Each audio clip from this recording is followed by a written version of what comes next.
Dear students, in this lecture we shall discuss about ultraviolet catastrophe and try to find the reasons of failure to explain the energy distribution curve of blackbody radiation by using Wien's distribution law and Rayleigh's law successfully. Finally, we shall know how does Max Planck remove the difficulties and establish the new theory which explains the experimental results, that means the energy distribution curve of blackbody radiation. In the previous lecture, we have seen that this is the Rayleigh's law. Now, if lambda tends to infinity, u lambda tends to 0. Look at the distribution curve. When lambda tends to infinity, u lambda tends to 0. That means the Rayleigh's law agrees the experimental result very well for high wavelengths. But when lambda tends to 0, u lambda tends to infinity. This is shown in the curve.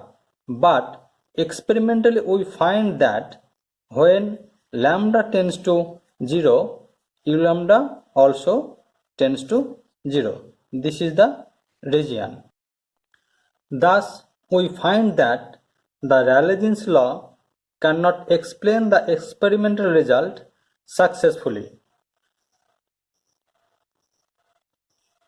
This is the serious disagreement between the theory and the experiment, and it is known as ultraviolet catastrophe. We infer that on the basis of two theorems which are pointed in our previous lecture, Rayleigh's law is established, there may be something wrong with the first theorem, that is, theorem of stationary waves in a hollow enclosure, or second theorem, that is, the theorem of equipartition of energy, or with both theorems.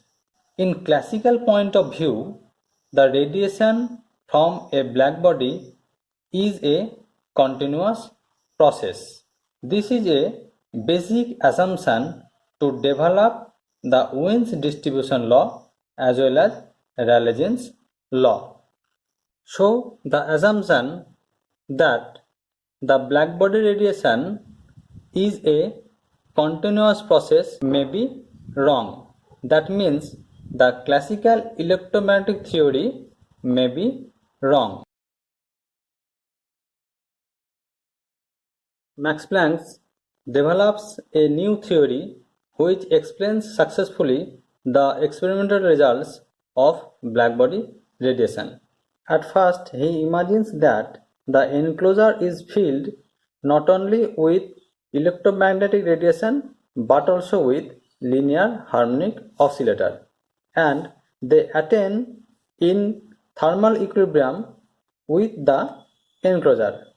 He gives up the classical hypothesis of continuous emission of radiation by oscillators and postulated that an oscillator can have discrete set of energies which is expressed as epsilon n equal to n h nu, where h is Planck's constant and nu is the frequency of the oscillator, and n is an integer, that means n equal to 0, 1, 2 and so on.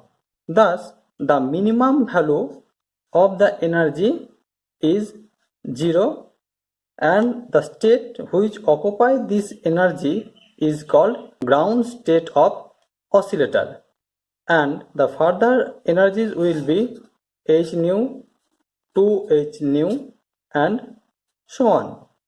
Thus, the energy levels are discrete.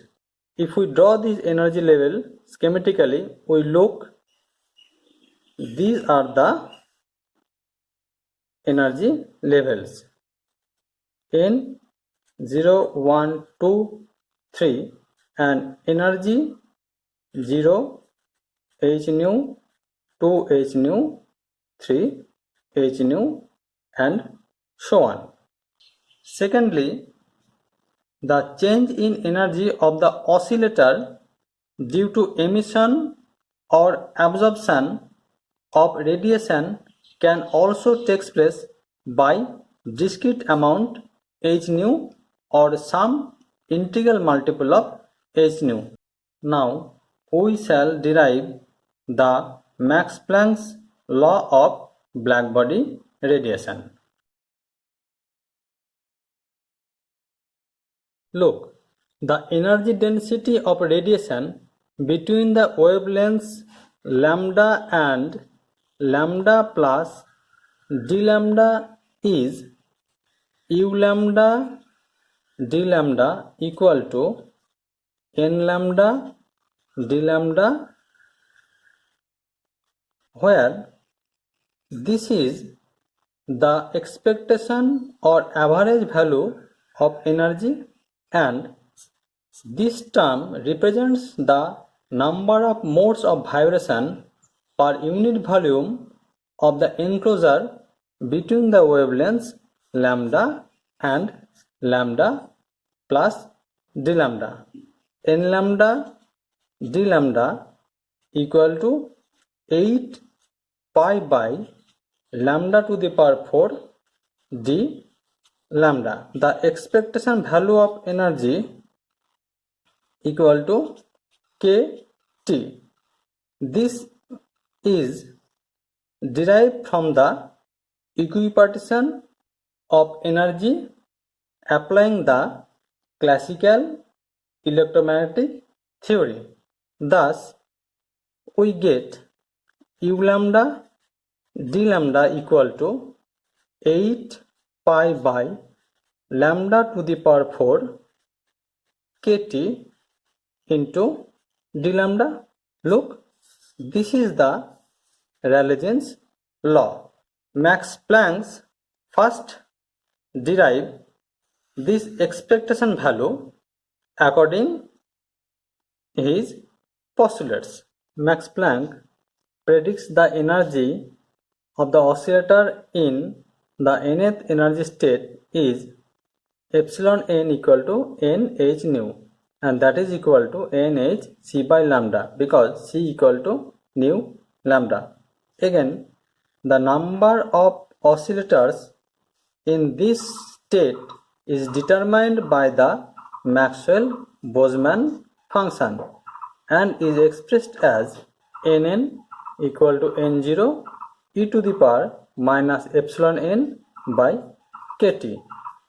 When the epsilon n equal to 0, that means n equal to 0, that means the ground state of oscillator nn equal to n0, which means n0 is the number of oscillator in ground state. Now, from the definition of the expectation value of energy, we get this expression. Now we put all the values in this expression. Look, nn equal to n0 e to the power minus nhc by lambda kt into epsilon n equal to nh c by lambda, and we get this expression. If we put minus hc by lambda kt equal to x in this expression, the expectation value of energy equal to hc by lambda by e to the power minus x minus 1, and putting the values of x, we have this is equal to hc lambda e to the power hc by lambda kt minus 1. Okay. Thus, the energy density within the wavelength lambda and lambda plus d lambda will be u lambda d lambda equal to 8 pi by lambda to the power 5 hc by e to the power hc by lambda kt minus 1 into d lambda, and this is the Planck's law of radiation. Thank you.